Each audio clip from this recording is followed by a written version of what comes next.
Hi, everybody. It's time. It's time for Elder Council. Welcome in. So excited for today. I'm personally excited for today. Because every time I do Elder Council, it's a different journey. I never do the same thing twice. How are you guys? Great to see you. Oh, I've been talking for a few minutes. Could you not see me? I guess I thought I was live. Hi. Sorry, I already got started. Didn't realize you weren't there yet. Well, hello, everybody. I was talking about how excited I am for tonight. So hopefully you heard me say that. I've been doing Elder Council with you for 9 years, and I've never done it the same way twice. And tonight, it's always a surprise to me too, because so if you're brand new, I want to welcome you. There are some people in our group who've done every single one with me, which is crazy, and I love that too. I do this journey with you. I've never done this one before, the one we're doing tonight. So it's new for me every time. I don't repeat journeys. There's so many things to do, we never need to repeat. So if you're new, I'm going to spend the first 10 minutes or so kind of giving you the backstory and preparing you a little bit and getting you ready for tonight. And it is going to be a deep journey tonight. It is. We are going in search of two things. We're going on a scavenger hunt tonight. A spiritual scavenger hunt, which sounds really exciting. So what my spirit guides told me about tonight, because I always let them decide what we do, works out better that way. They're better at this than I am. What my spirit guides have told me about tonight is that we are going in search of the Philosopher's Stone. So I'm to take you down beneath the surface of our planet to help you find your power crystal, to help you find your Philosopher's Stone. So that's the first thing they told me about tonight. And then the second thing they told me about tonight is, because they have a question for you. You of course are welcome to have questions for them, but they have a question for you tonight. Are you curious? When I got this in meditation, I was like, shit. Because it's a question for me too. So the question they have for you tonight is, what's left? What's still sitting in your crucible that needs to be calcinated? What haven't you burned through yet? That's a big question, isn't it? As soon as it came to me in meditation, like I definitely went, because even for me, I'm like, yeah, what's left? I've been burning through a lot, and letting go of a lot, and so, because after this phase, we move into dissolution, right? We start to, once you've burned everything kind of down and burned it all through, then we have to sort of begin to add the water element to begin to break it down and see what's there, right? To sort of start to make sense of it, filter through it, and then ultimately reintegrate what you keep, right? So I know I still have work to do. I suppose you probably do too, or you wouldn't be here. So tonight, those are the two things that I feel like they want to give to you.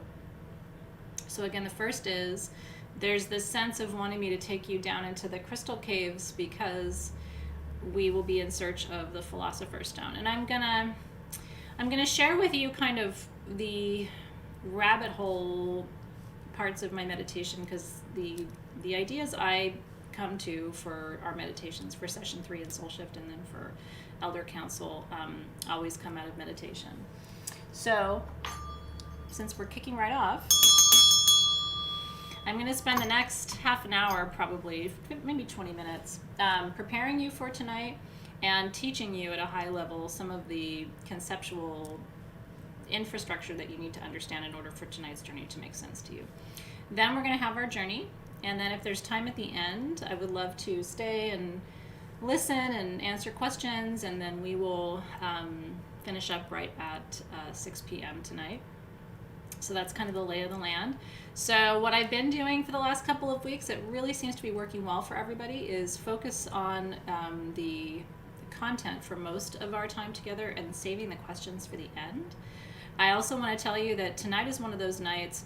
I actually have quite a few people who join Soul Shift, and the only part of Soul Shift that they do is Elder Council. Might sound funny. And there's a few people like that. They don't do Facebook, they don't do Facebook groups, and they're really not even all that interested in taking classes. But this is their favorite thing, and so they sign up for Soul Shift just to be in Elder Council, which is a pretty cool thing. So for those of you who tonight really feels like your favorite part of the work that we do, I want to remind you that the feed is really fun, and it's nice to see everybody and reconnect. But Elder Council is a night when you may not even want the feed. You know what I mean? You may want to turn it off just so that you can focus, because the Elder Council journeys tend to be the deepest of the journeys that we do. They're definitely the most inspired, I would say, of all of the journeys that we do in Soul Shift. And so this is kind of a precious opportunity. We only do this 4 times a year.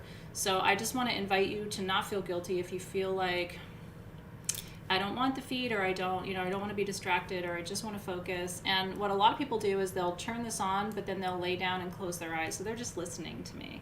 So if you don't see a lot of people participating in the feed tonight, it's a pretty typical thing, and it's something that I often will encourage people to do too, just because we engage so much in social media that sometimes it's nice to just be.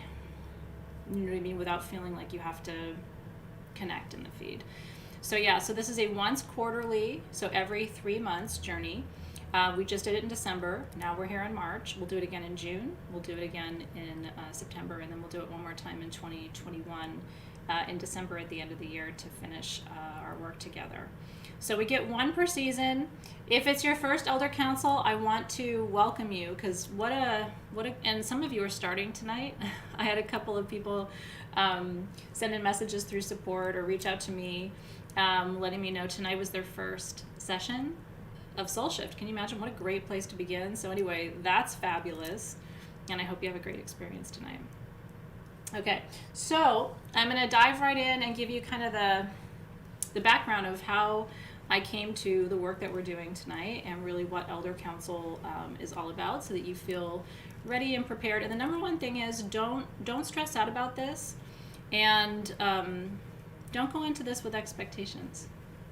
It's going to be perfect.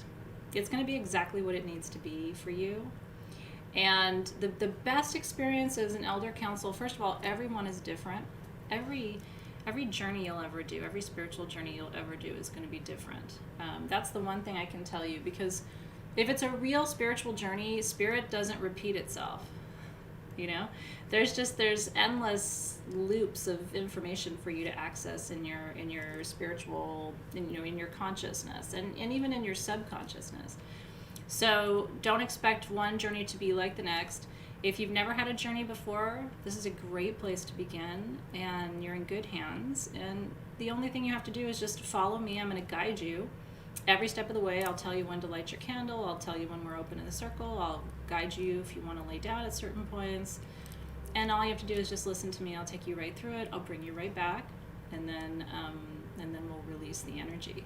So it's kind of just, be present, follow me, and I'll do all the work. And I'm holding a really tight container for you. You absolutely can watch this, and if you wanted to do it again and again and again and again, you could. But I'm going to explain to you what it is right now, and that may influence how often you choose to do this. So let me begin with, and happy birthday to Amanda, by the way. And that's a great point from Lorian. Don't worry if you fall asleep. Falling asleep during journey is very common. It doesn't happen to me very often, but it has happened. It has happened to me for sure. And if you fall asleep, and when you fall asleep because they need to quiet you down. The times when I've fallen asleep are the times where like I'm stressed about something or was stressed, I would have been stressed at work or stressed about the kids or stressed about whatever. And so even though I'm meditating, my mind is like this. And so the spirit guides will just knock me out. And I think they have better access to you when you're asleep if you've got monkey mind. So don't worry if you fall asleep. Here's what I'm going to tell you. And if it happens to you, I mean, it's just, all it tells you, it's just a data point to tell you that maybe you need to work on quieting down. You know what I mean?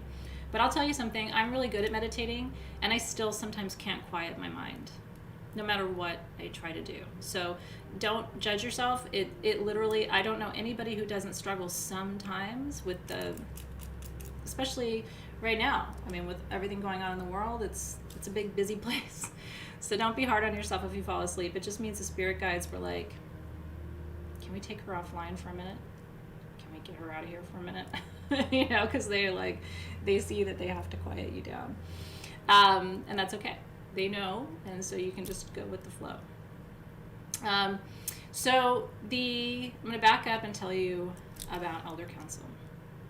Elder Council was not something that we did right away when I started sabbatical almost 10 years ago now. It came not long after, and I was guided to create it. They gave me the name. At the time, I was living in San Francisco, and we lived south of San Francisco, but I went into the city a lot. My sister lived in the city, and there was a wizard, for lack of a better word, an incredible man who I was working with at the time. He was making incenses for me, and I would just go and visit with him and learn from him. He was extremely wise, and he'd been practicing magic for a long time. I mean, at the time, I think he was in his mid to late 60s. And so I shared with him this thing that had come through me that I needed to do Elder Council, and he said, oh, it reminds me of this work I do with what he called the 7 grandfathers. And looking back, I didn't ask him if he was talking about the Apu in the Quechuan tradition, but I suspect he may have been. He traveled a lot. He had gone to Egypt multiple times and kind of felt that he had an Egyptian lineage. So in any case, I had shared with him, because I was being guided to make incense. At the beginning of it, I don't think I had a perfume. I think there was only an incense. Then I made a perfume later. Maybe I made them at the same time. I can't remember. It's been a long time now. But anyway, I shared with him the ingredients that I was being told to put into this thing, and he had me add bay. He said it was very important for me to have bay leaves in the recipes. So he helped me to put what today are still the same Elder Council tools, together. Before I left San Francisco, he died, and it was terrible. It was too soon and quite tragic, and so and accidental. So I was really sad, because I felt like he was pretty much the one person I had been able to have these really complex conversations about whatever this was, and he understood. So anyway, so the tradition continues. I'm really glad that his influence was on the incense and the perfume, because it's still to this day, when I smell Elder Council incense, I'm instantly back. So that's one. If you ever decide you want to get an incense blend, it's really special because of the fact that it has this lineage, and it's so connected to the work that we're doing, and it kind of honors, there's herbs in there that honor all the different faith traditions, and that was partly his contribution. Okay, so I was told to do this meditation. I was told that it was to be called Elder Council, and I was told that it was to be an opportunity for my students to connect with spirit guides, elders, ancestors, especially healed ancestors, which we kind of set the intention that it's your healed ancestry that comes forward. But also a really good opportunity to tap into your higher self. And we don't talk about the higher self a lot, but I'll tell you something, your higher self is a thing. Your higher self is the essence of you that has already done all those lifetimes, and some people believe has already done all the future lifetimes. And so your higher self is kind of your best, wisest personal archetype. So my higher self is Athena, but she's also all the other things I've ever been. And it's the part of you that actually takes you to task. You know, sometimes when you can just feel yourself saying, "Why would you do that?" or "That's not, you know, don't do that here," or you know, or "Go help that person," and you kind of don't know where that's coming from. A lot of times that's higher self. It's your own inner wise voice, and it's easy to access that voice from this space. So I think that's also something you can look forward to. Is your higher self. Your higher self is the part of you that is old enough to know better. And your higher self is protective of you, right? It's like, and the more you learn to discern that voice from the other voices, it's a more personal voice, and it's not a judgmental voice, but it's definitely like it's the meta self. It's the you that's watching you live this life. Does that make sense? Like, it's the you that's watching you. Yeah. So, but I was told that there are a few conditions of this experience that I would be given the opportunity to bring you through this and for everybody to have this kind of an experience, as long as, and then it was like these criteria had to be met. So I every time we do elder council, I say the same thing. You got to take this experience seriously. You don't want to overthink it, but you also don't want to go into elder council asking if you should wear a green shirt to work tomorrow, right? Like, that's not a great question. You don't want to ask yes and no questions, and you don't want to ask unimportant questions. The way they described it to me is it had to be a question of import upon which an outcome in your life would depend. That's a big deal, right? So questions like, you know, am I in the right profession? Should I be friends with this person? Should I marry that guy? You know, do I need to change where we're living? How can I better support my health? You know, what's the best way for me to create prosperity in my life? These are questions that will impact decisions that you make and outcomes of those decisions. And so those are good, big, juicy questions. Yeah, where should I move is exactly right. Or should I move is a question too. They can be big, open-ended questions too. They don't have to be specific. Should I move? You know, should I change this? Should I change that? Should I stay in this relationship? Should I, whatever it is. But it needs to be something that is of import to you. So not something superficial. No, I think, you know what, Leah, I think that what's my purpose is not too big, is what I would say. Yeah. So Paulette's saying, what if you have no question? Which is, there's always someone who asks that question, and I'm glad you asked it, but I always kind of, I live with questions. In my life right now, I probably have 800 questions. So I always just smile a little bit because I know that there are people who don't have questions, and in a way, it's always been something that I envied, because I feel like all my life is a series of big unanswered questions. So I think that's great if you don't have an open question, and I think you could actually, you know, what I proposed today in my live, if you saw that live, the question that I proposed was, what do I not know that I need to know? Which is a great question, right? And yeah, you can absolutely have more than one question. You can have 2 questions. You can have 9 questions. I will tell you this, though. The fewer questions you have, the clearer the outcome's going to be, because you're going to understand the answer. So if I ask, should I stay in this relationship? Should I move to Nicaragua? Should I plant a new tree outside? Should I, you know, if I ask all these different questions, those are not real questions I'm asking, but I'm just making them up. I'm not moving to Nicaragua. Then if I get a yes, I don't know. I'd be like, was that about Nicaragua? You know what I mean? So for me, I like to sit with a single question if I can, because it gives me a little bit of clarity when the answers come. But you do you. And then yeah, you can actually ask, to Lori's point, what should the question be?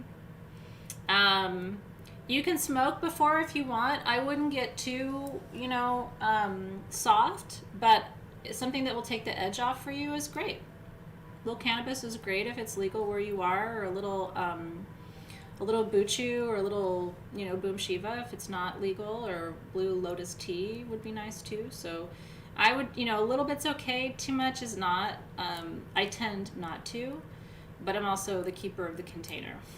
So that's not something I do, but I don't discourage it, because some people find that it really enhances the experience of the journey too. Yeah. And you can just go in and listen. I think that's beautiful too. So that's the only thing you need to know. I'm going to guide you through it. You just need to relax and honestly enjoy. I do this as an offering, and I'm honored to do it. I love Elder Council. It's one of my favorite times of the year. I think if I could, I'd do Elder Council every day. But I always love it, and it's always different. And the only other thing I wanted to say is this. Most spirit guides are not human. I mentioned this when I was live earlier today, but I'm repeating it just because we do have a few people who are new and some people who are just starting tonight. Spirit guides don't look like your mom or your dad or your neighbor Jim. Spirit guides are sometimes half human, half animal, like, Thoth. I have some hybrid spirit guides that I've seen before. Sometimes spirit guides show up in animal form, which is interesting. Sometimes they don't show up in a form. They're just a presence. Sometimes I have one spirit guide it's like a cloak, but there's no face. And a lot of times there's nothing to see. There's no thing. It's, in my experience, at a certain point, the taking up of a body on the spirit side, and keep in mind, I'm human and I don't know for sure. Okay, anybody who tells you they know exactly what's happening on the other side of the veil is not being honest with you. I've had a near-death experience and I still wouldn't, and I've done ayahuasca, a lot of times. I still wouldn't pretend to tell you exactly what's happening on the spirit side. I think I've seen a lot. Have I seen everything conclusively? No. So I just want to put that out there, right? But to the best of my awareness, at a certain point, when spirit takes on a human form, they're doing it for us. I mean, they're not over there in bodies. You know what I mean? They can't be. A body is like a suit of crap, right? Our bodies are great, but our bodies are also the reason that we can't see, hear, sense, feel spirit very well, because our bodies are so dense. Does this make sense to you? Our vibration slows so much to be in a body that there's no way on the spirit side. I mean, I'll tell you something, I don't want a body. When I'm out of here, I know.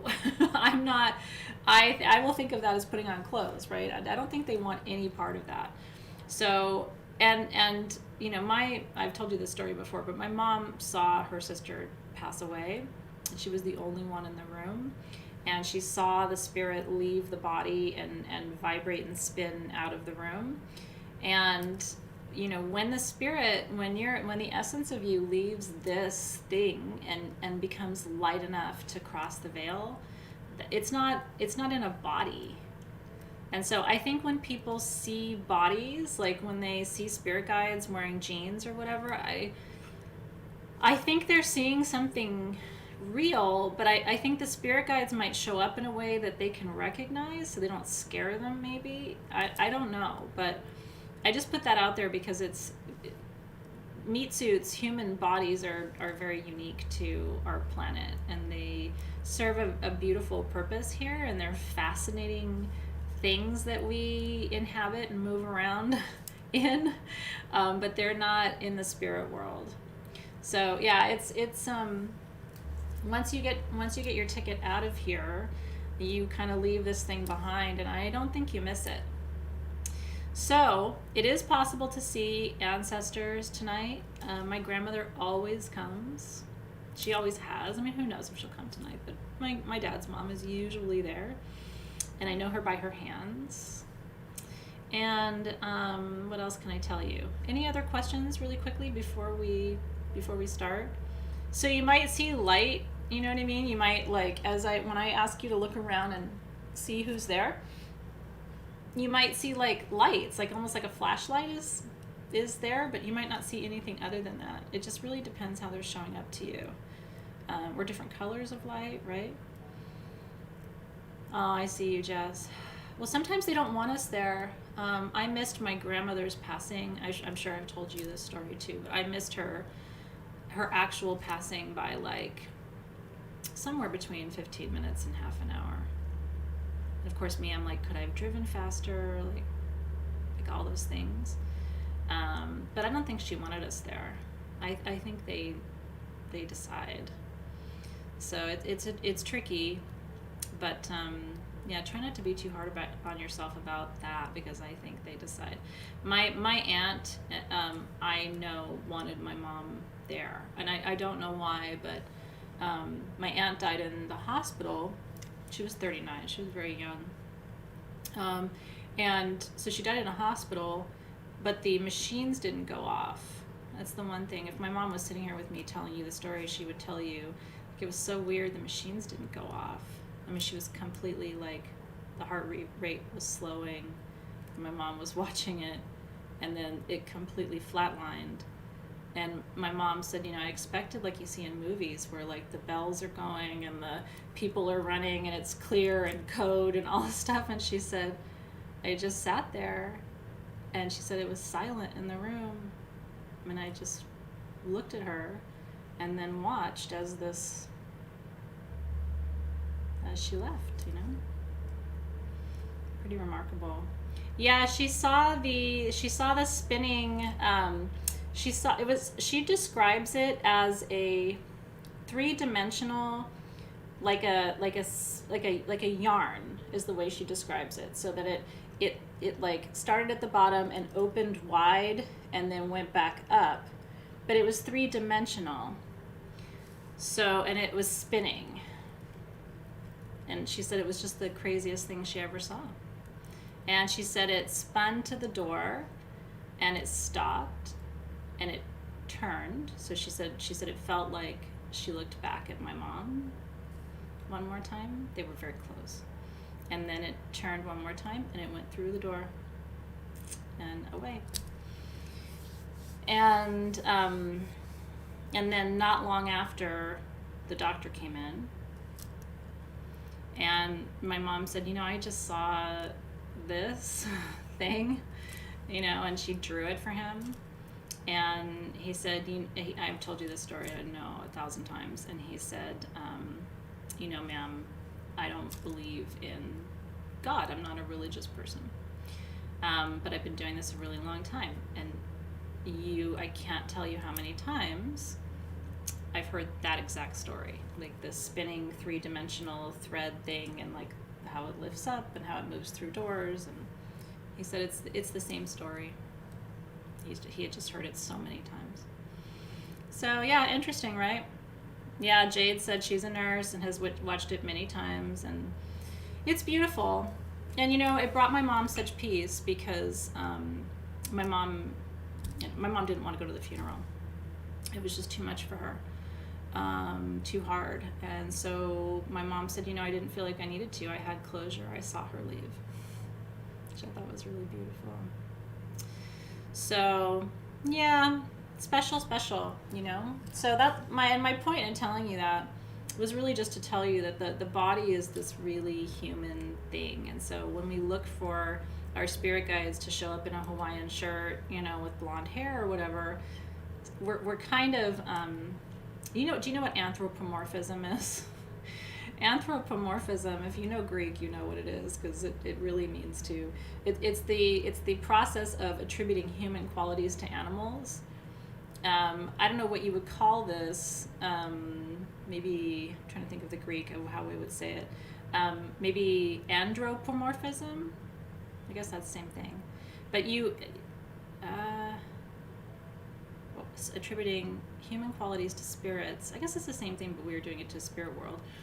And so maybe pomorphism instead of anthropomorphism. But we don't want to attribute human qualities to spirits.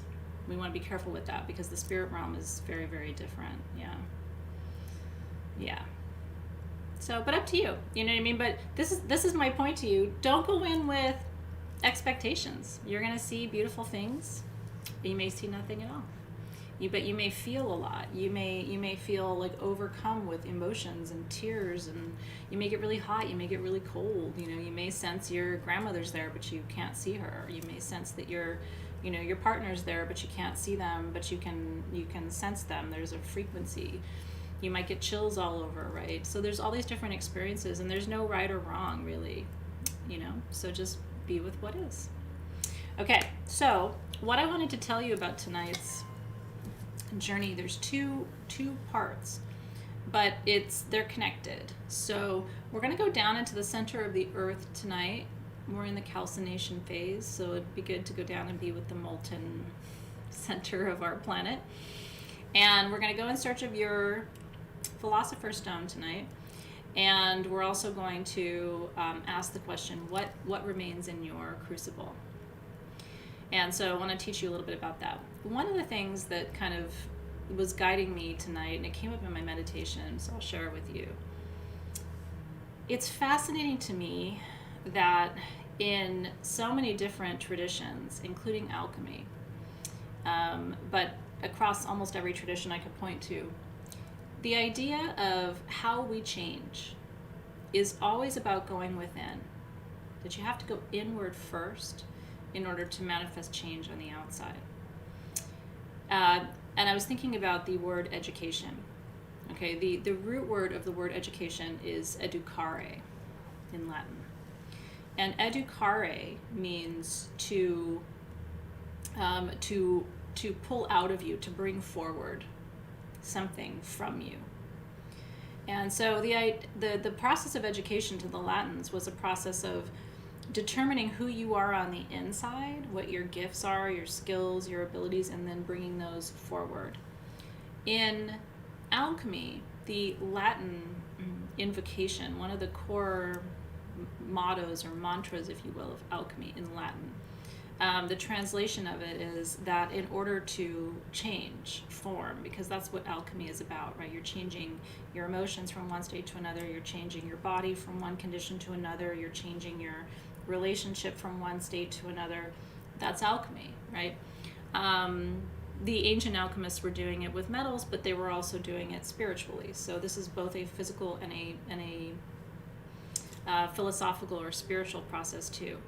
But what the alchemist's motto said is that you have to go into the earth. That you have to retreat into the earth. And the way that they describe the earth really is in Latin, is not just the earth itself, but our mother. You have to retreat into the mother in order to emerge transformed. Isn't it interesting? And there's another motto in alchemy, and the translation from the Latin is not just that you have to retreat into the mother, but that you have to retreat into the mother and die there in order to emerge reborn. And you can take that a couple of different ways, right? Actually going within and discovering through your umbilical cord your own internal terrain, right? You can look at the planet as the mother, right? I was just telling the kids, they thought it was really crazy, and I don't know that we've talked about it, but, and I learned this from my dad, that Gaia actually the word Gaia comes from the word gala, it's hard to say it in Greek, gala, which is milk. So our planet is really the gift of the mother. It's the milk from her breast, right, that creates this planet that we're on. There's a dessert that we all love called galactoburigo, and it comes from gala. It's got milk in it, right? So Gaia is our mother's milk. And so the idea, again, within alchemy is you have to go within the planet, within yourself, within your heart, within your mind, within your spirit, because all the answers are waiting there. And I really believe this to be true, you know? And I think the great irony is, at the end of the day, we probably don't ever need someone else to teach us, to show us the way. You know, to the Greeks, education was really, again, the process of, learning who you are, and learning your roots, and learning your, and of course there's mathematics and there's botany and all of the other things. But the core of what it meant to be educated was really about knowing yourself. And that goes back to the roots of alchemy, too. The alchemist's goal was really to know himself or herself or themselves, right? So that they could... I'm getting Millie ready for dessert. But so that they could harness their own power to transform.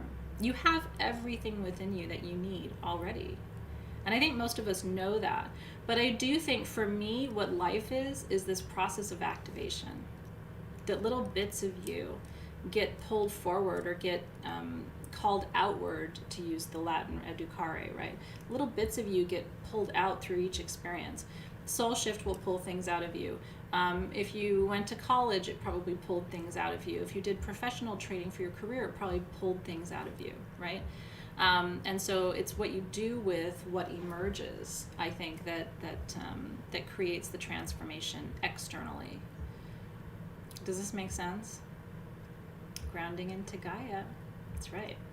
So tonight, I'm going to do a little bit of a twist on a traditional journey into the earth. We're going to enter the earth through you. Tonight, through your umbilical, through your umbilicus, through your belly button. And when we access the belly button tonight, that's going to give us access to your lineage. And then we're going to go down through your feet, we're going to cross from the soles of your feet down into the center of the earth. And then we'll come right back up through your umbilicus tonight. So your belly button's going to get a workout. Which is good. I didn't do any sit-ups today, so maybe we can count this as your exercise for the day. It is. It's very much like that, like bulbs in the earth rebirthing a new plant each year. But every year, it's like a new layer, right? Do you see that about yourself too? Every year. I learned things about myself last year. I mean, I didn't want to learn them all, but I did. And I learned things about myself the year before, and I'm learning things about myself already this year. Like each year kind of takes, it's like a layer of an onion, right? Okay, so let's begin the process now. I want to invite you just to relax, start to connect with your breath while I burn some things.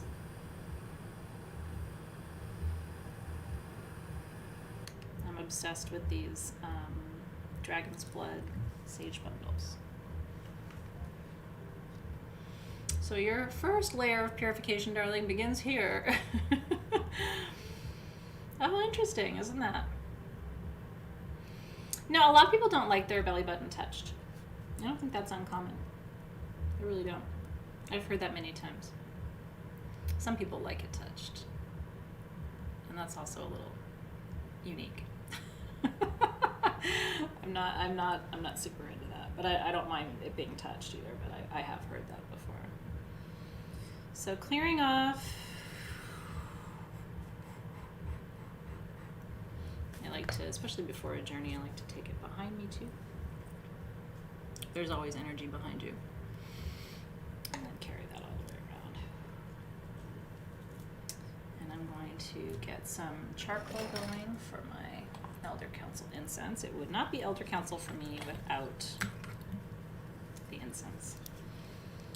I'm very sparing with it too because it's precious. It's really, really special.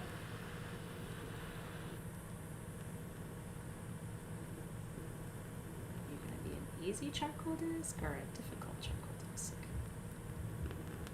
Sometimes they're great, sometimes they just are terrible. If I had tree time, I would create my own charcoal. There's got to be a better brand out there than Quick Light. Quick Light's relatively reliable, but it's not all the time reliable. Okay, there we go. I've got it cooking now.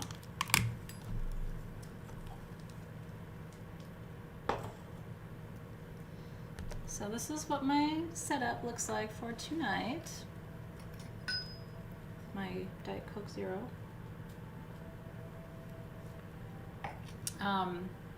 So I'm starting my charcoal disc to burn some of my incense. We have our Elder Council, or I have my Elder Council candle. I'm gonna light too. And then Elder Council perfume, which if you have, we'll be anointing with that too. And now that my charcoal should be getting nice and hot, I'm gonna put just a little bit of my incense on there. If you don't work with charcoal, it's okay, but I really do love it. I just like burning incense on charcoal. But I was also kind of raised on it, you know what I mean? So it just depends on your practice. I think a lot of us who learned about magic in the 80s, you know what I mean? We didn't have 80s and 90s. We didn't have a lot of the fancy electric burners and stuff and electric diffusers and all of that. So we had charcoal. Yeah. And so, I mean, I like the electric stuff and I sell it and I have one, but, you know, 9 times out of 10, I'm using that.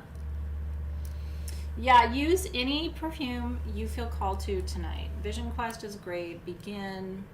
Any of our Soul Shift tools is great. That opening and closing incense is one of my favorites. It's fantastic. If you've got Boom Shiva, that's fantastic.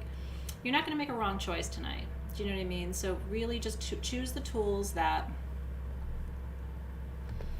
really seem to be speaking to you. If you want to be charging something in ceremony, you should go and get your crystal or your jewelry or whatever you're going to charge up tonight.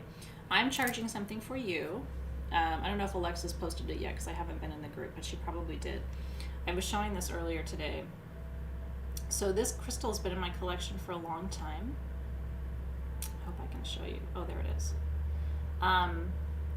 This is Goshenite. This is white beryl, but it's covered in triangles. Do you see it? It's etched. This right here. There's a couple of Goshenite crystals on there, but that one has all raised triangles. Do you see it?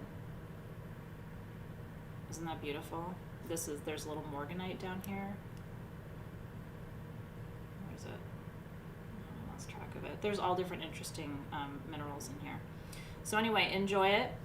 I'm going to give it away. So I'm going to hold it tonight. I'm going to keep it with me. And then I'm going to, if you feel called to it, you can go to our Facebook group and comment. And then I'm going to choose and we'll announce the winner tomorrow. It's just a little love gift from my heart and my collection to yours. It's worth a lot of money. I haven't seen a record keeper etched Goshenite in matrix before. So it's a real special one. So I'm excited to give it away. And there's no purchase necessary. This is just a gift. Because I like to do that. So I'm looking forward to giving that away tomorrow. Isn't it beautiful? Did you see the triangles on it? Super pretty. I've been talking a lot today, so my lip gloss was all gone before class started, so I had to replace. Okay, so let's begin. I'm ready if you're ready. You're singing the Beryl song. And good for you. Okay. So I'm going to begin by opening our circle. And again, just want to invite you to relax. You can close your eyes if you want already, just to start to drop into the space. Again, tonight is all about you. This is your relaxation. This is your peace. This is your time. I'm here to help you connect. So whatever you need to relax, unwind, just be fully present in this moment without, thinking too much, overthinking too much. Just fully let yourself be in the moment, because we don't get these opportunities very often, and it's really, really special. This is your time. And again, just finding your breath, and you may want to start to stretch out your breaths a little bit. Let the exhale be twice as long as the inhale. That'll start to soften and relax your entire central nervous system, which will help you relax more deeply too for our meditation. So I'm going to begin by welcoming in with so much gratitude tonight to our Elder Council space, the guides and the guardians of the East. We welcome you in tonight, guardians of that air gateway, helping us to open the space this evening for a beautiful and deep experience journey together. And guardians of the East, we ask you to open new doorways to consciousness for us tonight. Help to create spaciousness, awareness.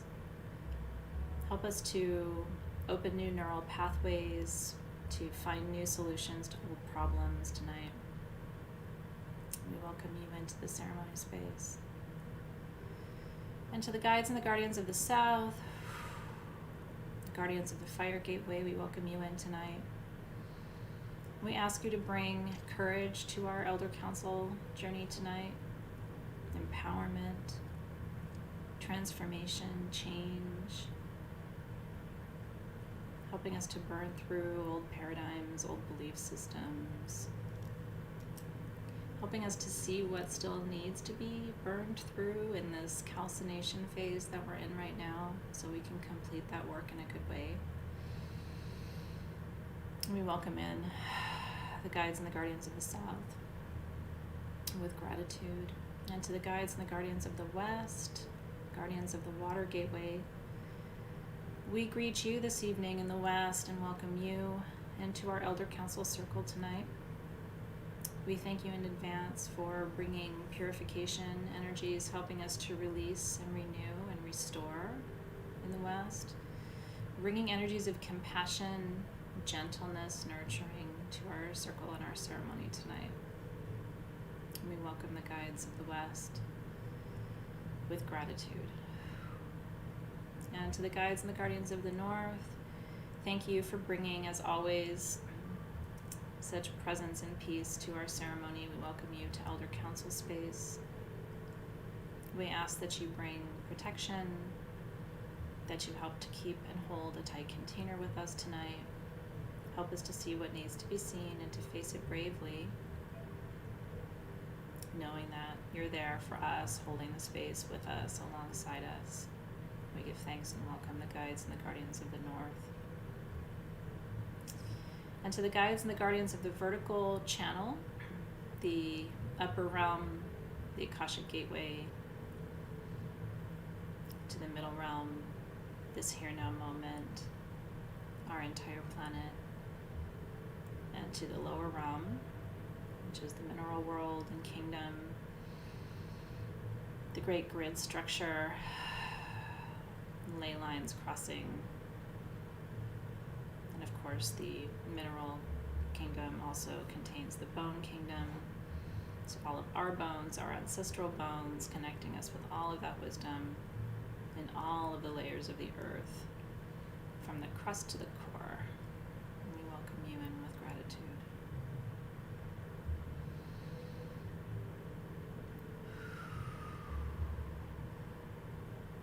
And with that, both hemispheres of energy are active. So we have the whole horizontal axis, which is the four cardinal directions, and then we have the vertical axis, which is the three vertical gateways, which takes us up to the 12 dimensions and above through that Akashic doorway, and that's just right above your soul star chakra. And then we anchor at the heart chakra. If you think about it, because no one's ever really asked this before, but I've given it some thought. What is the intersection of those X and Y axes? And if you think about it, it's you. You're the intersection between the vertical and the horizontal worlds at the point of your fourth chakra, which is your central chakra. So sometimes when you see a representation of the shamanic world, or you'll see there are certain shamanic medicine wheels that you'll see, the center of the medicine wheel is actually the heart. And that's because it's the fourth chakra. It's the center of your energetic system too. So you're the center where the two axis points meet. And you can also feel that too. I think once you're inside a circle, we've opened a circle, I think you can feel how you are in fact the anchor of all of that energy. And so it's really normal for your hands to start to get tingly and for your feet to get tingly, because now you're running those frequencies. And because we've opened a circle, the energy is spinning more at a higher, faster rate inside the circle. So time goes by faster. Your body temperature will either go up or go down. It just sort of depends on how you align to those frequencies. But it's a beautiful thing. I love being inside of a ceremonial circle. And the nice thing is you can open them anytime. So learn to enjoy that part of the process too. So this would be a beautiful time for you to lay down, tune out, get ready to go away for a little while. I'll be right here. I'll bring you back. Yeah. This is your time.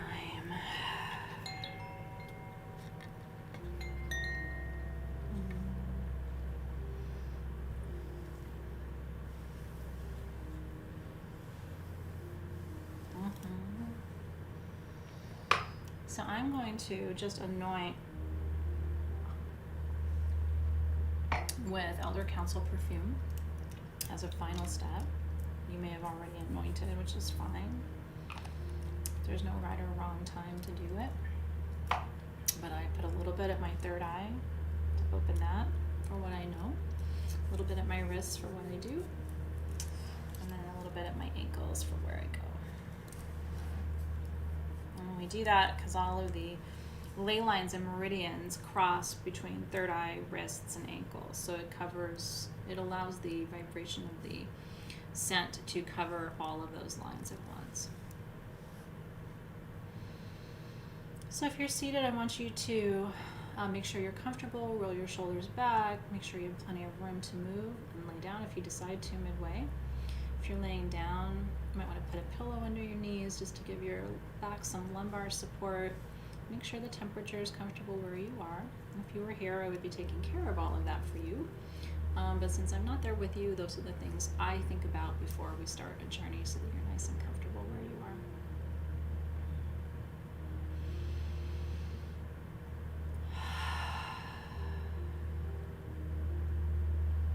Okay.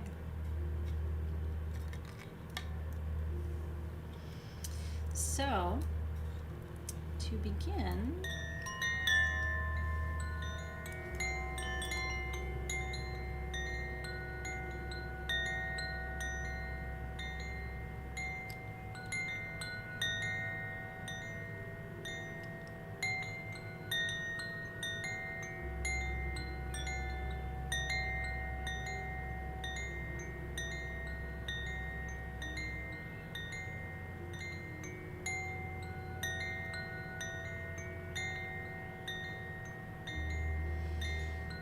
connecting you with the energies of the north to begin.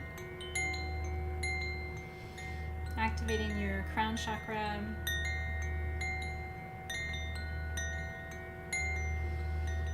And then opening and activating the third eye chakra.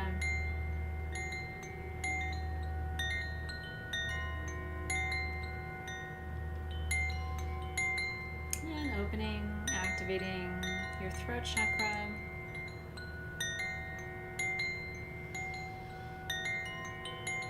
Staying aware of your breath.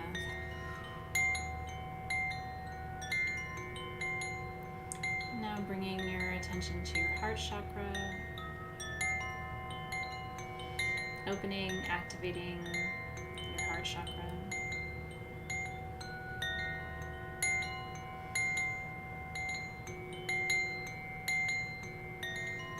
And then activating, opening your solar plexus chakra.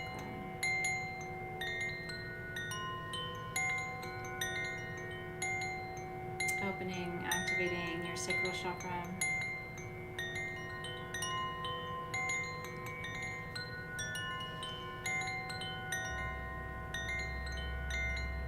And opening, activating your root chakra.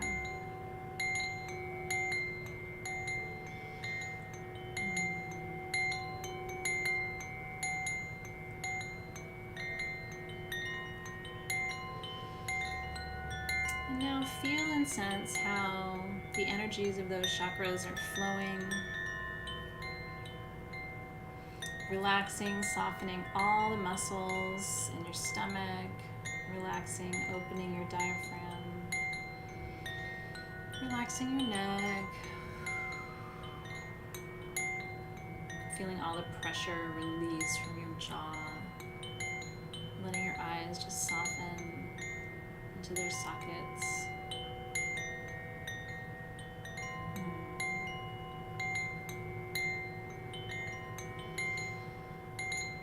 Now bringing your attention back down to your solar plexus chakra.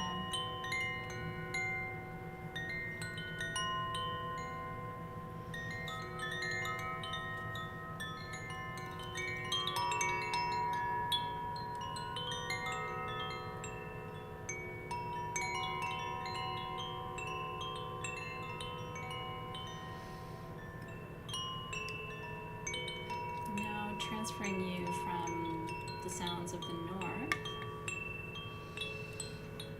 to the sounds of the south.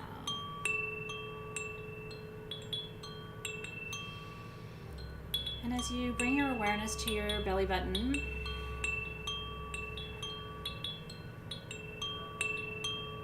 I want you to bring your full attention there, your connection to your birth, to your arrival on this planet. Carried every nutrient that got you safely here, allowed you to grow and mature and develop safely. So I want you to imagine tonight that you're able to turn all of your energy inward, almost crawl back inside. Take a journey into your own umbilicus there, into the core of what brought you here. And let's dive in. Let's begin to go inward into the body. And as we come through that umbilicus, right below the solar plexus, feel yourself move through and past your digestive system and tract. While you're here, let's send some healing to the small intestine. Let's send some healing to the large intestine. Let's send some healing to all the external parts of your body, your skin, your nails, your hair, and let's send love to all of the internal parts of your body, the organs, the systems, the muscles, the tendons, the bones, the veins, the arteries.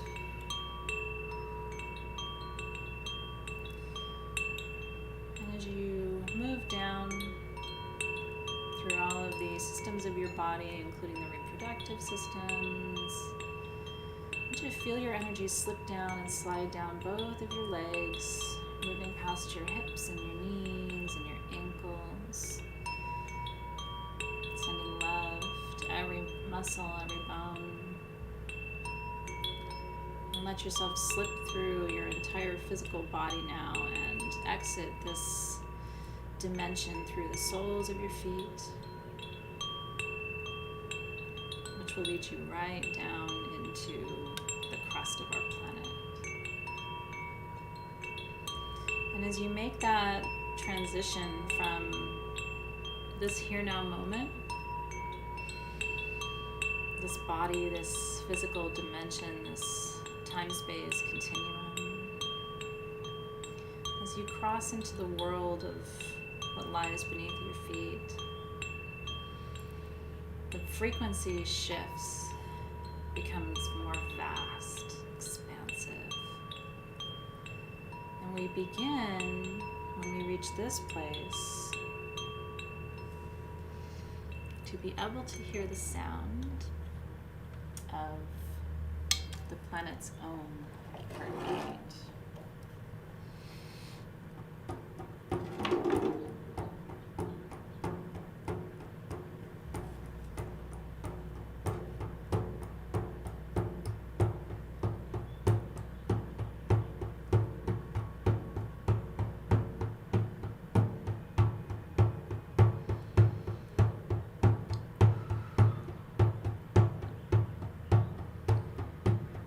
Begin to notice how you are moving first within the what's called the crust of the planet. like the skin of a peach, right? The skin of an apple, the skin of a grape. It's a thin layer that covers the surface of our planet and protects all that lies beneath, helps to moderate and modulate temperature for us, creates beauty for us to live in and sanctuary with nature. And then we move and dive and swim beneath the crust of the planet into her deeper layers. And as we cross past this initial first layer, we find ourselves in a matrix of bones and minerals. I want you to keep your seeing eyes closed, but open your knowing eye as you feel yourself journeying into hidden caves, crystal caves. So much of our planet is covered in quartz. You might find yourself in a quartz cave full of beautiful crystals, clusters, all sizes.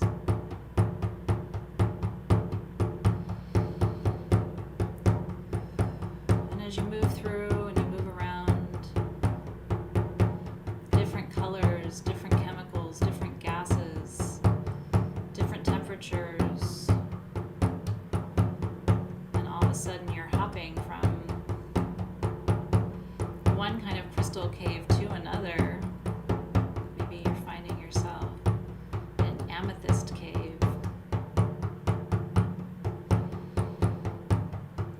Winding, twisting down you go.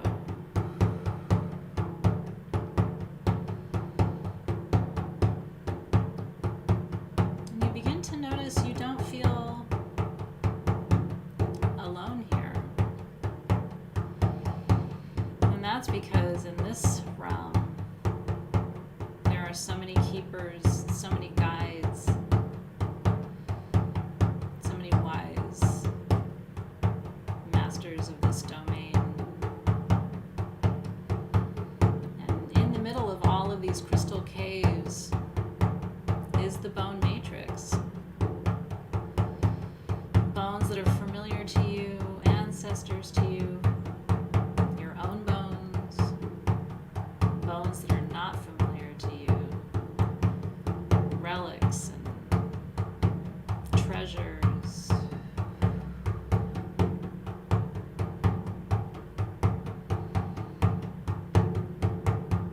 So what is this presence you sense? Maybe it's an animal spirit ally who's coming to guide you through these realms. You can also invite now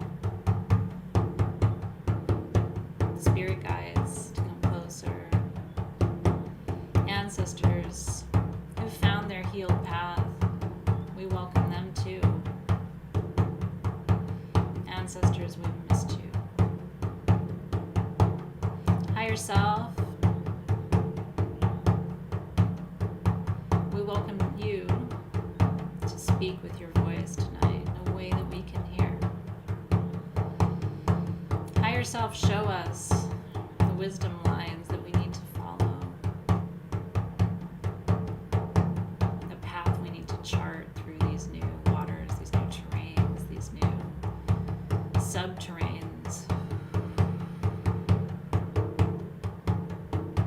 And allow yourself to take in the beauty you might be seeing or feeling or sensing. Down here in these realms, we often will find our lower realm allies. Spider resides here. We'll find snake here, scorpion medicines here. Those allies resonate with you. If they have medicine for you for this part of your journey, you might see them on your path.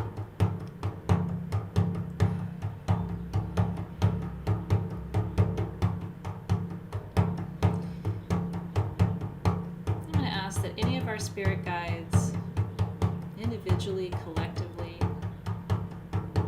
whose domain this is, whose expertise we can work with tonight. We ask you to come forward. And in this part of our journey, we ask that you help us find our unique philosopher's stone. That mysterious mineral that can help us transform base metals to gold, our lowest vibrational emotions into something beautiful, our pain into joy. What is your power piece? What crystal, what mineral? Maybe it's a metal. Maybe the guide is going to show you a metal tonight, or a metalloid. Maybe it's not a mineral. Maybe it's something amorphous like moldavite, right? Or obsidian, a glass, but a glass with incredible properties and powers. So move here freely, easily, in one cave, out the other. Stalactites above your head. Enjoy the smell of Middle Earth. It's deep and it's old. It's comforting.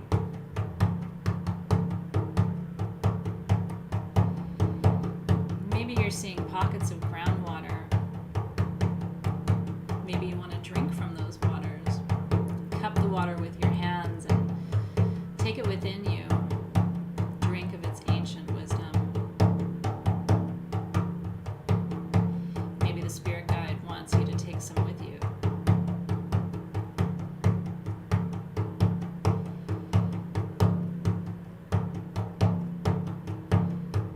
And here you can dialogue with the guides of the mineral kingdom, keepers of the kingdom. Show us what tools we need to work with. If there's anything you'd like us to take with us, you can give that to us now. If there's something in the minds we need to see, please show us.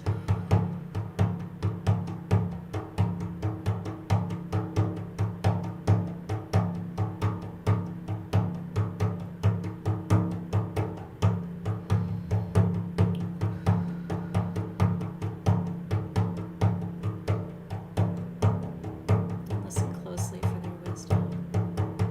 Maybe there's a feature in stones that you need to start to focus on. Maybe it's not a particular crystal. Maybe it's a crystal with certain markings on it. We're so open to learning tonight how to work with and ally with, partner with the mineral world in a good way. How to bring your wisdom forward.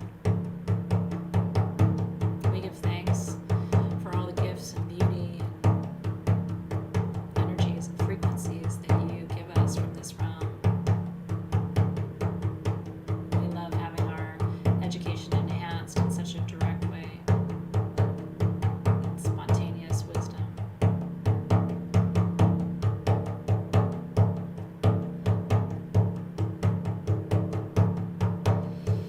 You can feel free to ask the guide, where am I? Where is this? Under what country? Under what continent are we?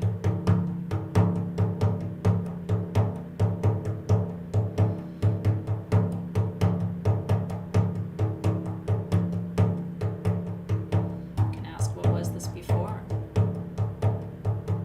Was this an ancient civilization before the modern place I know it as today?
it's interesting to you because there's light within. It's not a dark place here, maybe contrary to what you expect.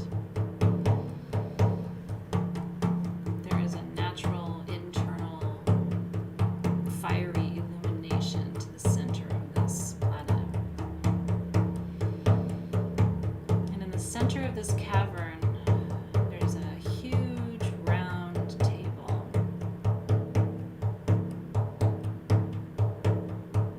And here we are inviting all of our ancestors who've healed and found their way here through their own means and their own channels.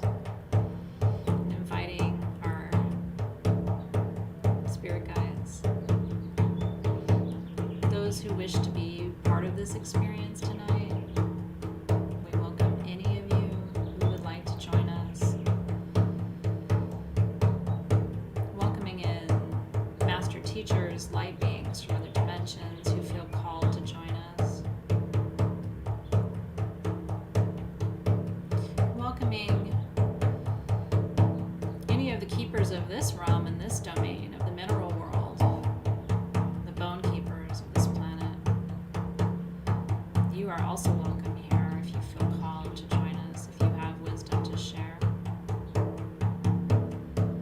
Animal spirit allies from all dimensions, animal ancestors, beloved, loved ones, for four-leggeds that we've lost, we welcome you.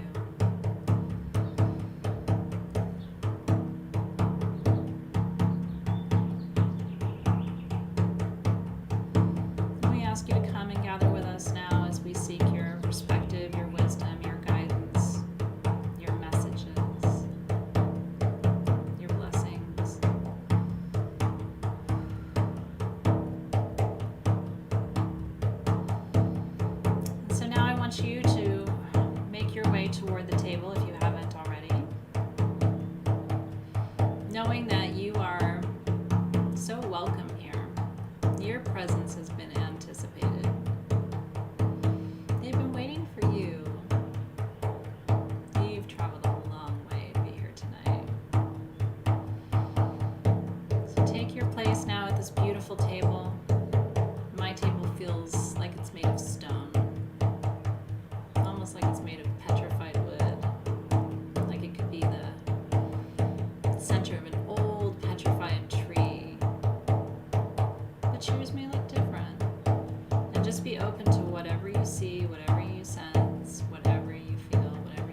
into what still needs to be calcinated, burned through, the work that remains for you.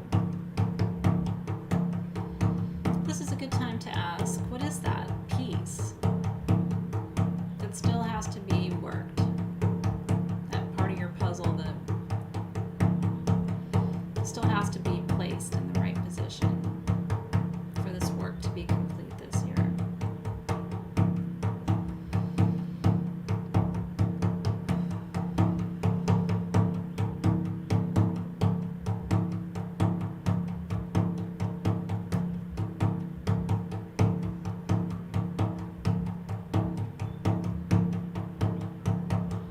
And then ask how.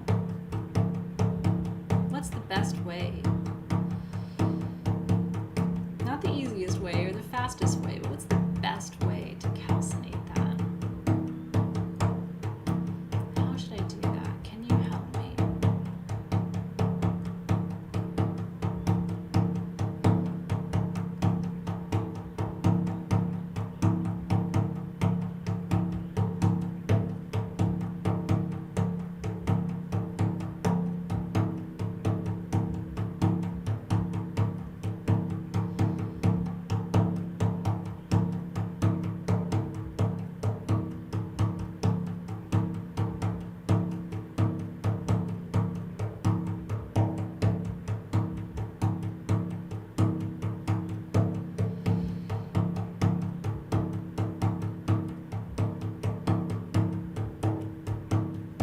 Sometimes they'll offer to do something for you.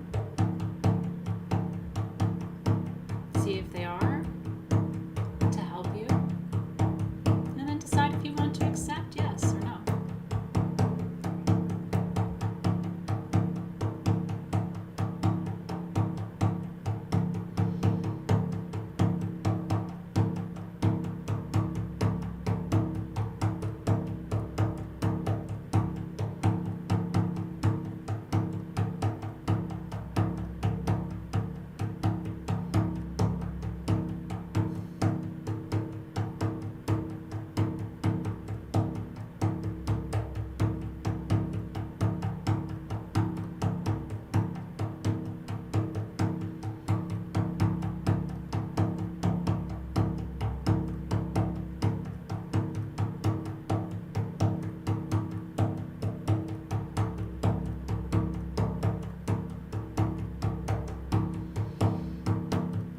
And now take this opportunity to ask any additional questions you have.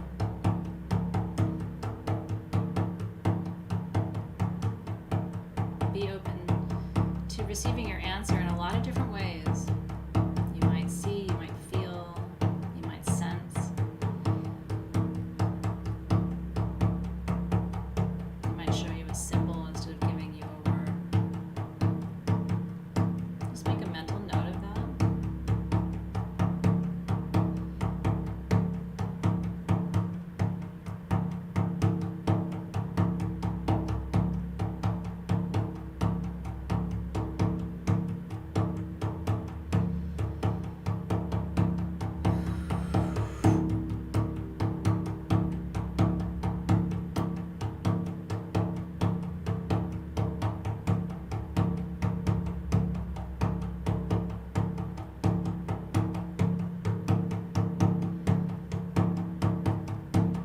And if you received a crystal when we were in the caves, you might take a moment to share that with the council.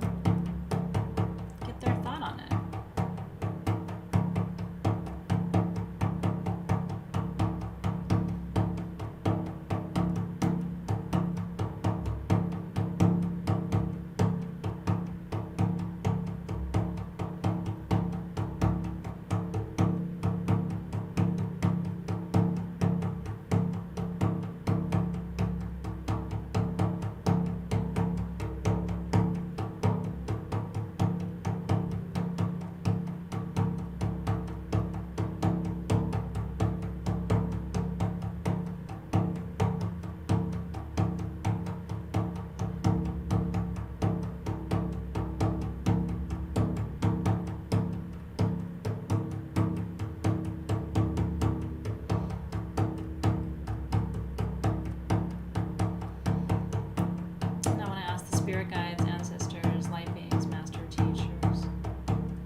begin to prepare to return, if there's anything else you want to share, express, communicate to us, we ask that you do that now.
Just stay where you are.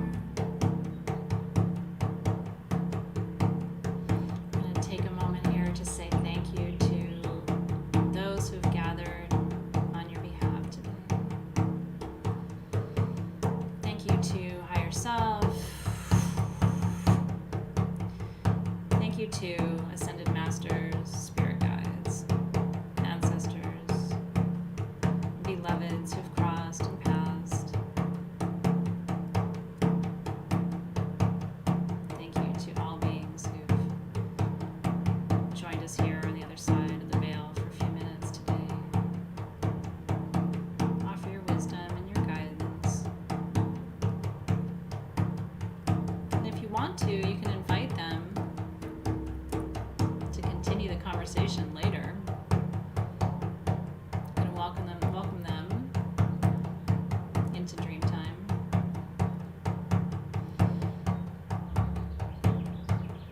To keep the conversation going. This is a good time to ask them to help you right now in your life, to show up in new ways. Invite them. Give them permission to support you in new ways. You can be specific about what you're looking for too. I need help with this. Please help me with that. Thank you for supporting me more here. Thank you for making your presence more known there.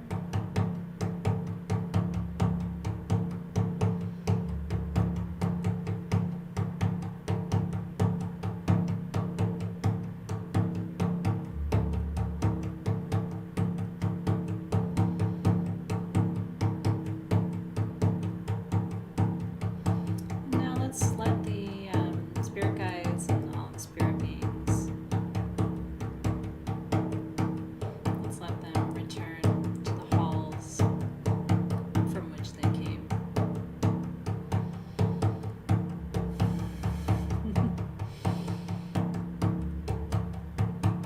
Thank you so much. We bid you farewell with so much love and gratitude, your spirit guides, ancestors, light beings, master teachers. As you return from whence you came, please accept our gratitude tonight for your presence and your support, wisdom, and the love you offer. We hope you see us trying, doing our best. Thank you for always being there. We release you with gratitude. And it may be that one or two of those guides is staying with you to lead you back. Maybe it's the same guide who brought you from the mineral kingdom. It's ready there to take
those crystal caves now,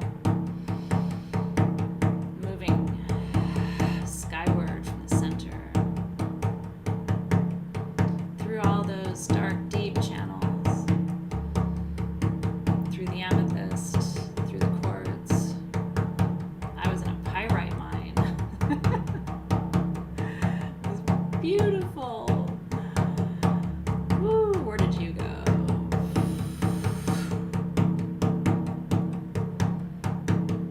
Winding your way back up, up, up, up, up, up, up, up, up, through the mantle. Back toward the crust.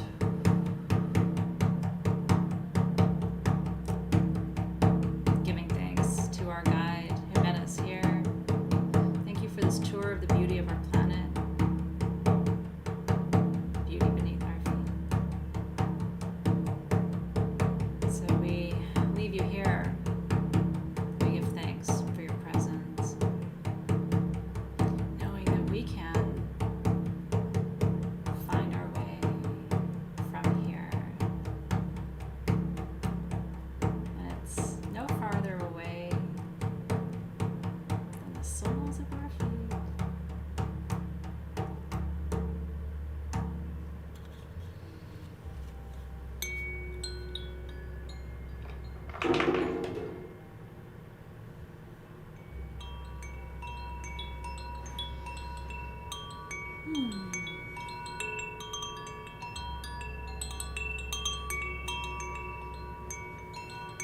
So we're finding our way back to our bodies now,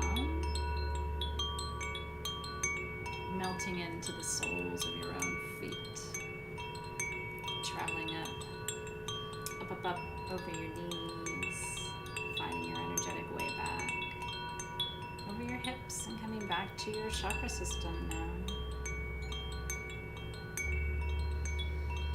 where we cross over and seal up the root chakra. And we cross over and seal up the sacral chakra.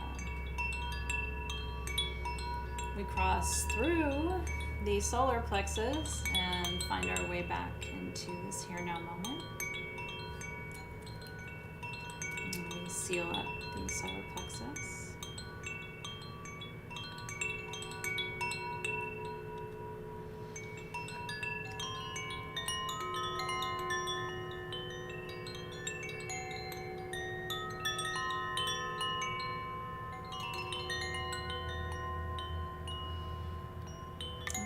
Over and seal up the heart. Move up and seal over the throat.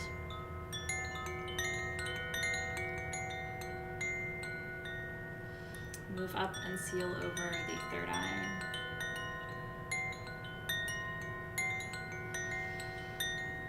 And move up and seal over the crown.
And just wiggling your fingers, your toes.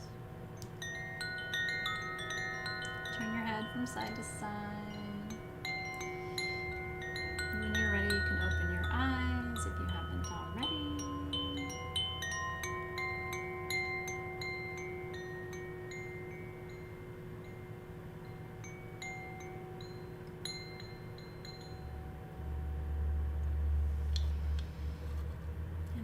Nice deep breath.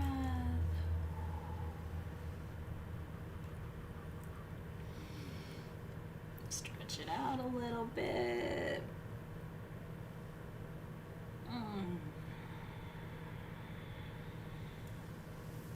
Lean back a little bit. Lean forward a little bit.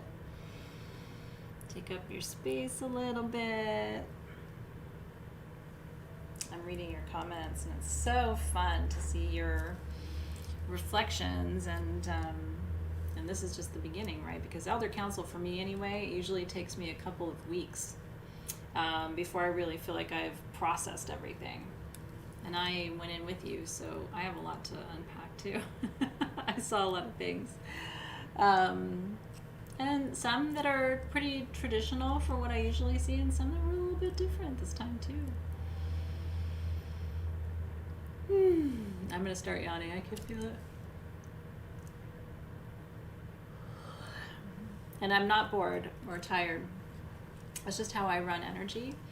Some people get nauseous. Some people get gassy. I'm really grateful that's not how my body processes energy, but some people do. They burp or they fart a lot. I yawn. So if I'm yawning right now until the end, don't take it personally. It's not a reflection of me not finding this very exciting. It's more just the energies itself. Okay. Well, what I want to do is complete our ceremony and then spend a few minutes just honoring and witnessing your reflections. And just really being gentle with yourself as you come back in.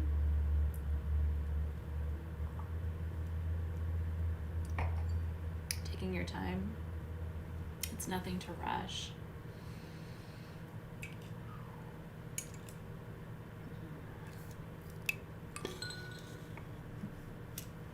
So I want to begin by releasing the guardians of the vertical axis. Those are the ones, so we release in the opposite order that we welcome. So I want to release the guides and the guardians who just hosted us in the lower world for helping us to anchor there, to gain good wisdom there, to be able to experience our planet in a different way through that time. We release you with gratitude. And to the guides and the guardians of the middle world, thank you for this community and our ability to connect this way and to be present to each other. Thank you for this beautiful planet that we inhabit and all of the incredible gifts that it gives. We release you with gratitude. And to the guides and the guardians of the upper world, thank you for our access to our angels and guides, spirit teachers of all kinds. We give thanks and release you with gratitude. And to the guides and the guardians of the north, thank you for your patience and your presence and your protection tonight.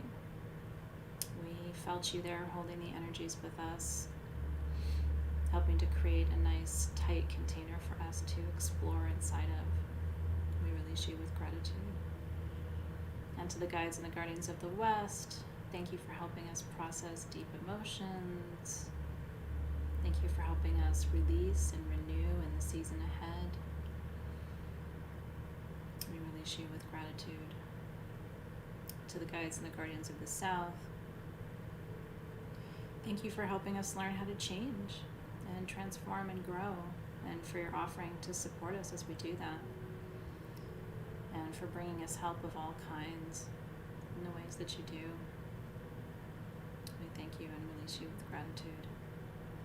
And to the guides and the guardians of the east, we thank you for helping us to see our life from new perspective tonight with new eyes, helping us to create space in our lives, to bring clarity. We're grateful for this new perspective, this new doorway that's been opened tonight. And we walk through it with courage together. We release you with gratitude. Whew. And with that, our first Elder Council of 4 of 2021 is complete.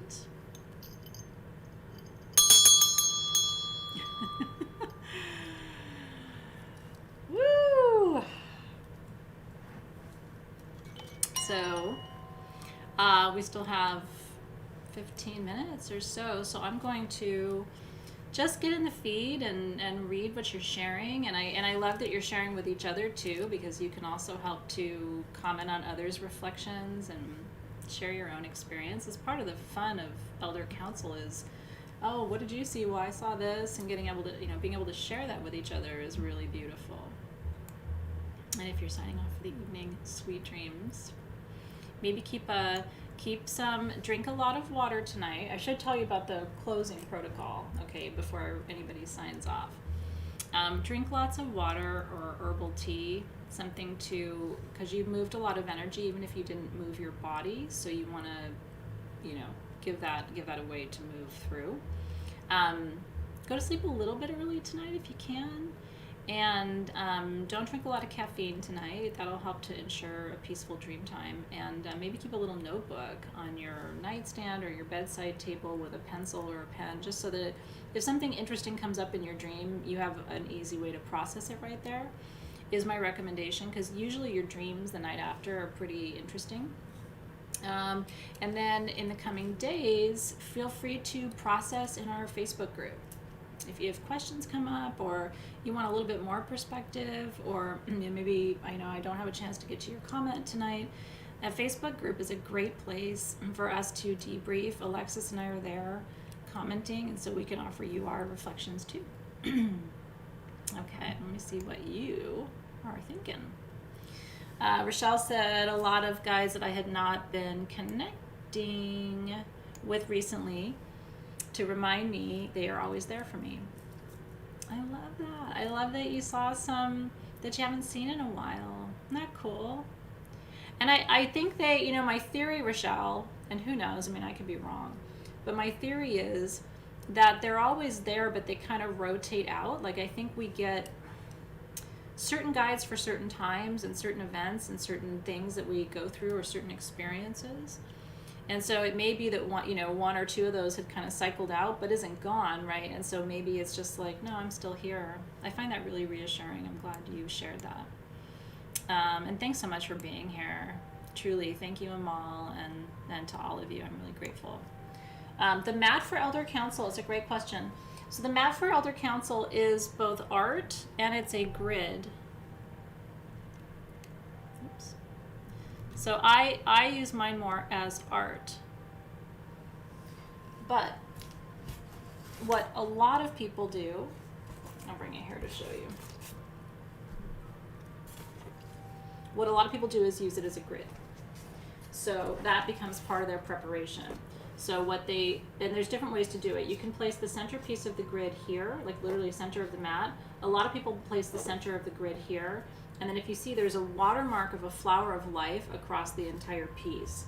So they will put crystals. I've had some people actually decide that they want to identify who the beings are, and they place a crystal on each being in honor of that spirit guide, something like that. So there's a lot of different ways to do it.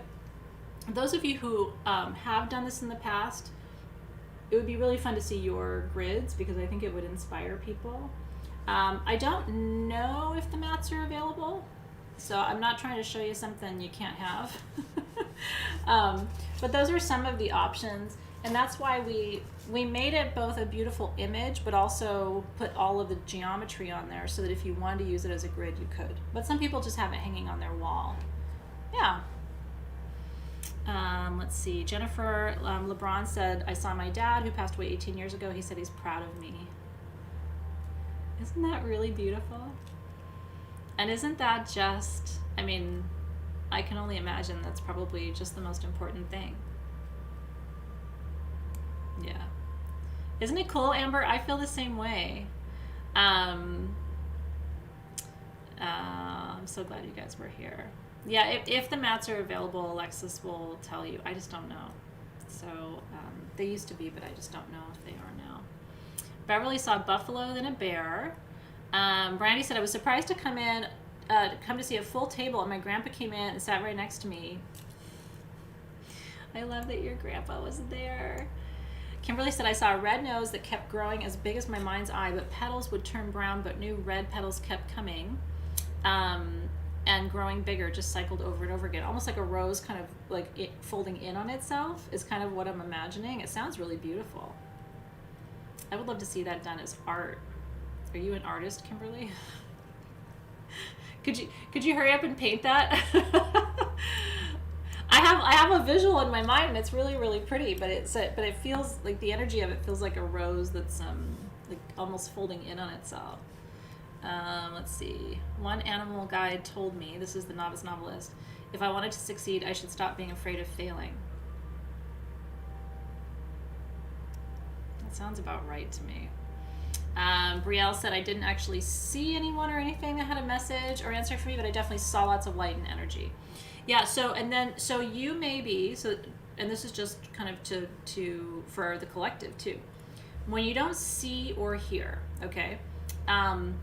But sometimes you sense like a feeling, right? Like you can all of a sudden feel that there's pride, right?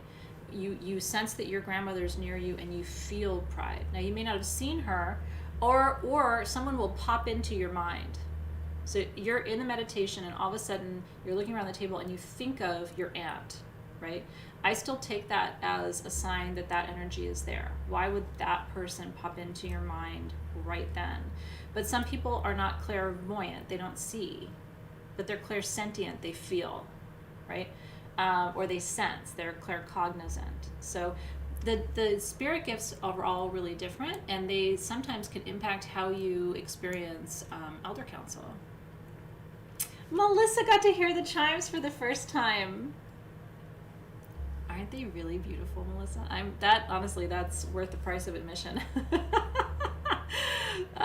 For me, I'm so excited that you got to hear the chimes. They're one of my favorite things. At first I thought the chimes were weird. I'm sure I've told you guys that, because I was like, I thought it was an outdoor thing.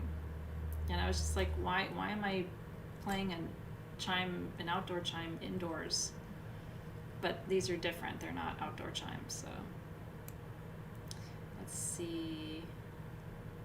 Oh, I love it. Christiana was taken down under Egypt, under the temple of Isis in a black obsidian cave. Oh! That's more exciting than mine. I mean, we're not competing, but mine wasn't as exciting. Oh, I love that. Rebecca said my guide was Anubis. That's really cool. Yeah, Mrs. JDW said I started to panic and cry when it was time to come up. It's sometimes hard to leave because it's in a lot of cases it's energies, I don't want to say people, but it's energies that know you better than most people here know you. You know what I mean? So it's like, it's hard to leave someplace where you feel really seen on a deep level. Understood, maybe is a better word, where you're really understood. Yeah. Oh, I love that so much. Do they really, Lindsay? She said the chimes sound like chimes that her grandfather used to make. Do you have any of those? Oh, that's really cool that your grandpa used to make chimes. Yeah, Nitu was in a diamond cave under the Great Pyramid. I was in a Peruvian pyrite cave. I don't know what that was about. It was cool to be in Peru. Yeah. Yeah, Jackie, of course. She said, does just dancing with ancestors but no talking, is that a message? Of course it's a message. It's a really cool message.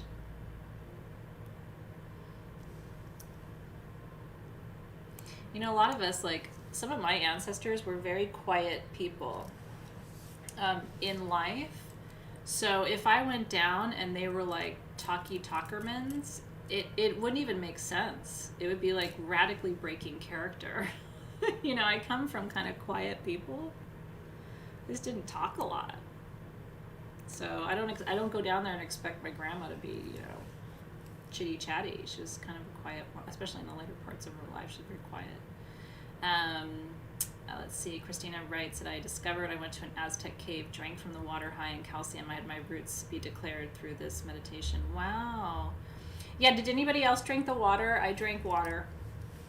And I got the sense that they were putting stuff in the water, which, call me crazy, I believe it.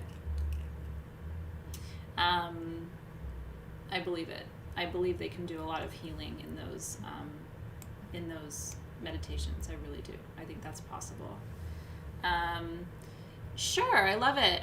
Elabre said, is it Elabre? I want to pronounce it correctly, asked, would you speak to doing this again and again? You mentioned it before the meditation. Yeah. So I think you can do this meditation anytime you want, as often as you want, as long as you go into it with a question. But there are quite a few people who do their elder council. If you're with me for the year, you're going to have 4 of these, and you may find that you love this one more than any of them, or the last one's your favorite, because they are all different. So what people usually do is they find their favorite elder council. They do them all, but they usually have 1 or 2 that they really love. And whenever they're facing like a big decision or just trying to think through something that's really complex in their life, they do it. So I lead you through it quarterly. That's my responsibility. That's what the guides want me to do. And as near the seasonal turns as I can is the other guidance, but we don't have to follow that strictly. And then your part of the agreement is you just have to have a question that's guiding your journey. But the question, like we said tonight, the question can just be, what should my question be? I mean, you might be in a place where you just want some information, so like your question doesn't have to be like a big question. Yeah, no, you're so welcome. You drank the water in a cenote in Mexico. It's beautiful. I love this so much, you guys. Ooh, this is interesting. Hold on. I mean, they're all interesting, but Melissa said she drank the water and the muscle twitching in her eye stopped.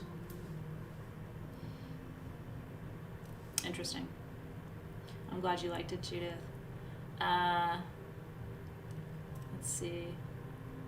Yeah, so, and it's okay if you fell asleep, you were there. You just, the spirit guides went, bye-bye.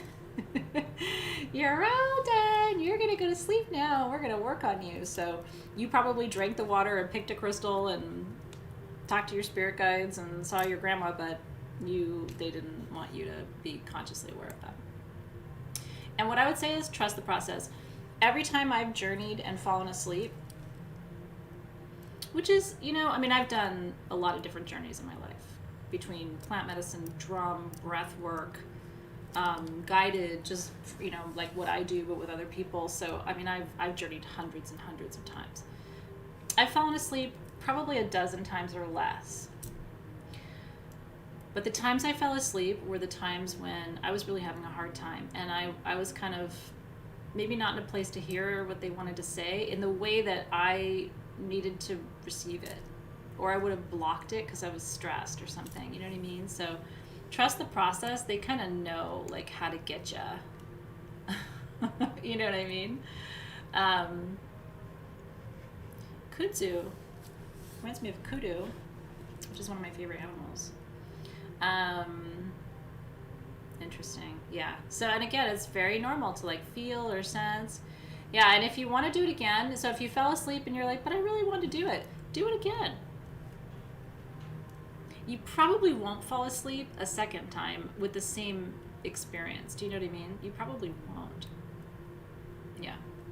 And sometimes you get just what you need by sleeping through it. But again, it's about trusting the process and not going, oh, what did I miss? I love reading every single thing, you guys. Okay, so this is interesting. So Casey, there's my very mild dyslexia, which pops up every now and then. Stacy Keister,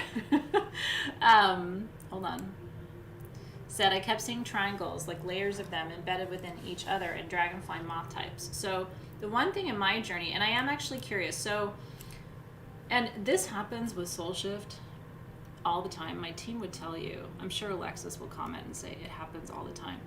where there's these really weird synchronicities. So we have to design your tools like 6 months in advance, otherwise they don't get here, because all of your tools for your kits are all custom, right? It's not stuff like that we just buy. So the ring for Crystal Masters for our class in 2 weeks is that lapis triangle, okay? So, and I haven't been thinking about it today. I mean, I've thought about it recently, but I'm not wearing it. I wasn't thinking about it today. So that was the first thing they showed me in the journey. And then when I looked around the table, I'm just sharing my experience to see if anybody else saw anything like this. When I looked around the table, everybody who was there went like this to me. Like all at once, I looked around and everybody was doing this.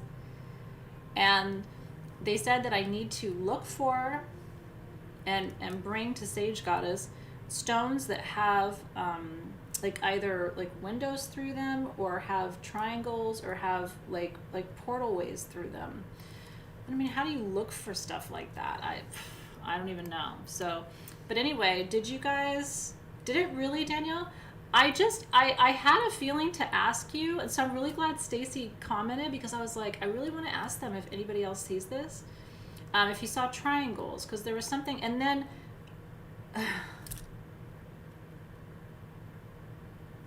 do you know what is just occurring to me, you guys? I'm just realizing this in real time.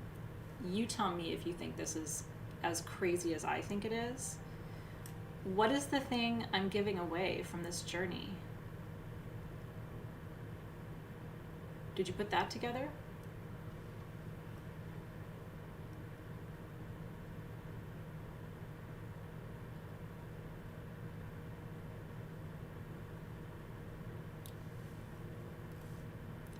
Holy shit. Holy shit. Anyway, I'm just having my own little moment over here. Like, I picked a triangle stone to give away tonight. You've got a triangle in your Crystal Masters ring. They're all sitting there doing this to me. The triangle is the symbol of the elements, right? Depending on how it's pointing with the lines through it. The triangle is the second layer of the alchemy symbol that's on your shungite plate. Like, there's something here. I know. Me too, Tanya. I'm like, what? Mind blown. Well, that's a moment for the record books. Isn't that weird? You saw the rose unfolding too, Brady? Isn't that interesting? So some of us had these like little interesting tandem experiences. I really like that. You know what, Christina? I totally think it is somebody's prosperity stone. And I'm telling you guys, I've had this piece for a really long time. When you get this, whoever wins it, I mean, you can literally feel the triangles on it. You can absolutely feel them. It's not like they're, it's somebody's prosperity piece. Pretty crazy. I love shit like that, don't you? I mean, that is like, this kind of stuff is why I'm still totally into this stuff at almost 50, when I've been studying it since I was 15. And you would think I just would be really tired and bored of this by now, but I am like kid in a darn candy shop. Fascinating. Interesting. So, and then Hillary saw a cross of the 4 directions, surrounded by a triangle, surrounded by a circle, which is really the alchemy symbol too. Interesting. And the triangle was, Christina said, when she knew alchemy was for her. Isn't that interesting? And you saw the Metatron's cube, Daimichi, which also, if you look at all the triangles in the Metatron's cube, right? I mean, it's fascinating. There is always a synergy or a synchronicity, but when we, for us to have designed that ring, which we're going to be talking about in 2 weeks, right behind this Elder Council, you know what I mean? It's just like, that's just, and then for me to pick this piece, and I literally did not put any of that together before, kind of just now. It's so neat. I like it. This is why I believe in magic. Okay. It's true. I think it is too. Well, I want to thank you, and I'm so glad you were here, and I'm so glad you enjoyed it, and I want to thank you for taking this time for yourself and doing this work. You are, I mean, there's nothing more important than you. And these moments that you take for yourself and get connected and download your wisdom and everything, I mean, this is the soul shift. I mean, it's little by little, these sort of incremental experiences that you have that at the end of the year where you turn around and go, wow, not the same person. So, Kimberly, yeah, we started at 4 p.m. today, kind of our usual class time. I'm so sorry, but you know what? It's recorded, and if you're in the zone to do it, you should just do it now. Some people are going to do it. One thing you guys could, oh, you're so welcome, you guys. One thing you guys could choose to do, and I'm just going to make the suggestion, because previous years classes have done it. People have gotten together in the Facebook group and decided to do it virtually together again. So like, hey everybody, this Saturday at 3, Pacific, 6 Eastern, 11 UK, we're going to do Elder Council again. And then they all knew that they were with each other. And with things like Zoom, you guys actually could. You could actually schedule your own virtual, as a little micro community, do-over too, which might be kind of nice. That way you're not doing it alone. So something to think about. Previous years have done that. Alexis, is there a hashtag for how to share their stories? Is it just hashtag Elder Council or a hashtag EC? I think there is a hashtag. So Alexis will enlighten us. No way, Ruth saw the triangle too. That's crazy. I mean, it's awesome. It's really neat that you did. You're so welcome, you guys.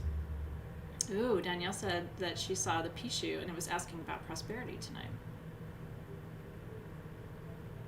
That's pretty cool too, isn't it? All right, you guys. Thank you for being here. I wish you a beautiful evening. And I'll see you in our Facebook group tomorrow. Have a great rest of your weekend too. Next week is session 1 of Alchemy. And very shortly I will be sharing my Crucible paper with you and inviting you to, and you don't have to write a paper at all. And if you want to write one, you don't have to write it on my timeline. You write it when you want to write it. But I will shortly be explaining what a crucible paper is and sharing mine, so you can read a little bit about me and my personal history, and then maybe you can think about writing your own paper too. Some more details to come about that. I'll see you soon. Have a great night, you guys. Thanks for being there.